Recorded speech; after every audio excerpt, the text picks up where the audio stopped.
с вами Оля, вы у меня на кухне, и в этом видео поделюсь с вами очередной подборкой вкусных, полезных завтраков, которые подойдут для правильного питания, для похудения, да и просто на каждый день. В общем, как обычно, будет вкусно и интересно, поэтому обязательно оставайтесь со мной, но перед тем, как мы начнем, напоминаю подписаться на мой канал, если ви до сих пор ще этого не сделали. А якщо ви з України, то обов'язково підписуйтесь на мій другий канал, де усі мої відео виходять нашою рідною мовою. А також підписуйтесь на мій інстаграм, якщо бажаєте познайомитися зі мною ближче. Итак, для одной порции нам понадобится один картофель весом 70 грамм. Его необходимо натереть на мелкой терке. Добавляем к нему одно яйцо, также немного соли. Хорошенько перемешиваем. Добавим 30 грамм муки. У меня была кукурузная мука, можете заменить на любую другую по вашему вкусу. Хорошенько перемешиваем и теперь разогреваем сковородку. Слегка смазываем ее маслом и выкладываем на нее всю массу. Либо же можно разделить ее на несколько частей и поджарить их как небольшие оладьи. Мне больше нравится вариант с одним большим блинчиком. Готовим его на среднем огне под закрытой крышкой несколько минут с одной стороны, затем переворачиваем и готовим еще пару минут с обратной стороны. Для начинки я отдельно обжарила на небольшом количестве масла 50 грамм грибов на большом огне, они сразу выделяют много сока и таким образом тушатся в собственном соку. Выкладываю их сверху лепешки и также добавлю сверху немного тертого сыра. Можно закрутить рулетик, либо же просто есть в виде блинчика, как вам больше нравится. В любом случае получается очень вкусно и сытно. А сейчас покажу простой способ, как можно овсянку долгой варки, именно цельнозерновую овсянку, которую мы употребляем при похудении и правильном питании, приготовить быстро, не тратя лишнее время с утра. Для этого с вечера просто отправляем ее в кастрюльку. На одну порцию я взяла сейчас 60 грамм сухой овсянки и заливаю водой в соотношении 1 к 4, то есть здесь у меня примерно 200 мл. Вода была у меня комнатной температуры, на этом мы просто оставляем ее до утра.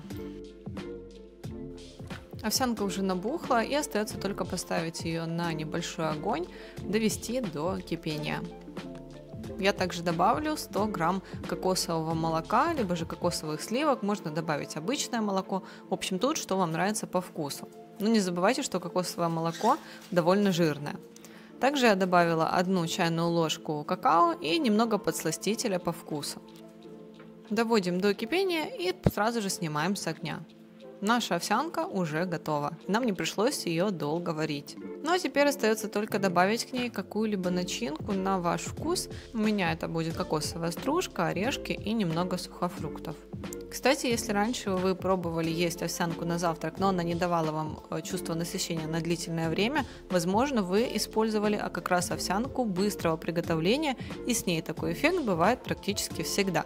Поэтому советую попробовать все-таки с овсянкой долгой варки. Она даст чувство насыщения на более длительный срок.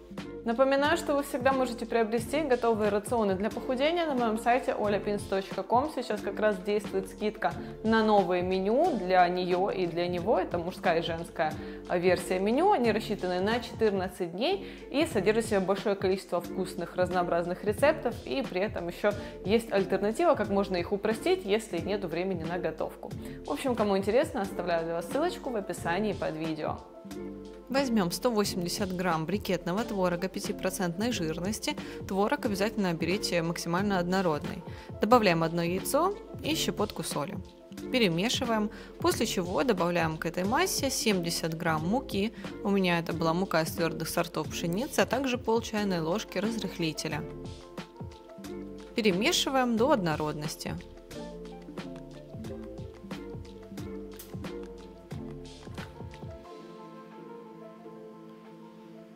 Формируем вот такую колбаску, которую разделяем на 3 одинаковые части. У меня получилось, что каждая часть была весом 105 грамм. Теперь из каждой части делаем колбаску, но более тонкую и длинную. Ну а колбаску саму уже закручиваем вот таким образом и слепляем края. У нас получается вот такой бублик.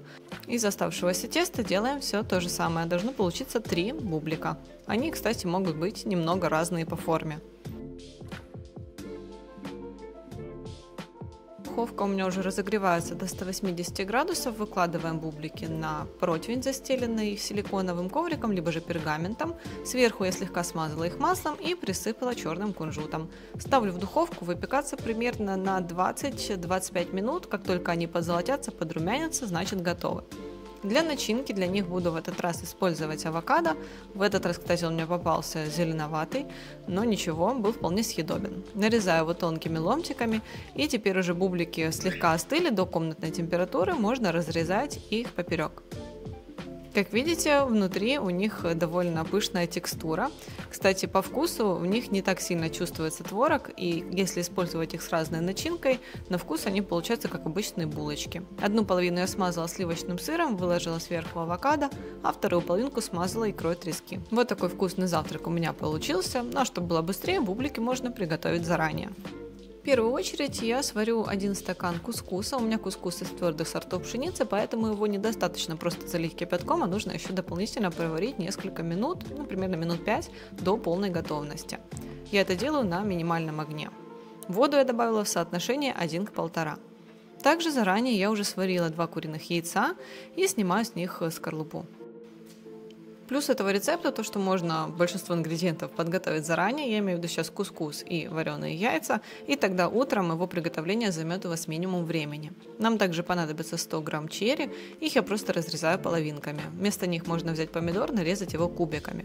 Также понадобится любая зелень по вкусу, у меня микс шпината и рукколы. К ней добавила черри и 50 грамм отваренного кускуса. Яйца нарезаем кубиками. Мы, конечно же, используем не весь кускус, который варили, но я всегда варю его в таком количестве, чтобы он всегда был в холодильнике, его можно будет использовать как гарнир, либо же для какого-либо салатика. Для заправки салата я использовала 1 столовую ложку оливкового масла и немного зернистой горчицы. Также добавила немного соли по вкусу, примерно 1 щепотку, может это где-то четверть чайной ложки. И хоть есть на завтрак салат как-то непривычно, это очень вкусный и сбалансированный вариант. Для следующего завтрака нам понадобится круглый лист тонкого лаваша, можно вырезать его из обычного, либо же купить уже в таком виде. Также понадобится 100 грамм томатов, у меня это черри, я их просто разрезаю половинками. Далее возьмем сыр моцарелла, он классно плавится и довольно вкусный. Здесь у меня 3 шарика весом по 18 грамм, их я просто разрезаю пополам. Сверху лаваша выкладываю немного зелени, у меня это микс разных видов зелени. Далее выкладываю сверху помидорки и теперь отправляю сюда 2 яйца. Этот рецепт завтрака у нас как раз рассчитан на одну, но довольно сытную порцию. Слегка перемешиваю яйцо вилкой, чтобы оно распределилось и перемешалось вместе с овощами, и сверху выкладываю моцареллу. Посыпаю сверху итальянскими травами, можно также добавить немного соли. Ставлю в разогретую до 180 градусов духовку примерно на 20 минут. Достаем из формы и разрезаем. Лаваш получается хрустящий, но внутри у нас очень вкусный омлет с сыром и овощами. А если хотите приготовить его на 2 порции, просто добавьте больше яиц и сыра. И хоть готовится такой завтрак очень быстро, выглядит очень аппетитно и красиво. На сегодня это все. Надеюсь, что видео вам понравилось, было для вас интересным и полезным. Если это так, буду рада увидеть ваши лайки внизу под этим роликом, а также подписывайтесь на мой канал, если до сих пор еще этого не сделали. Ну а с вами была Оля, увидимся с вами в следующих роликах.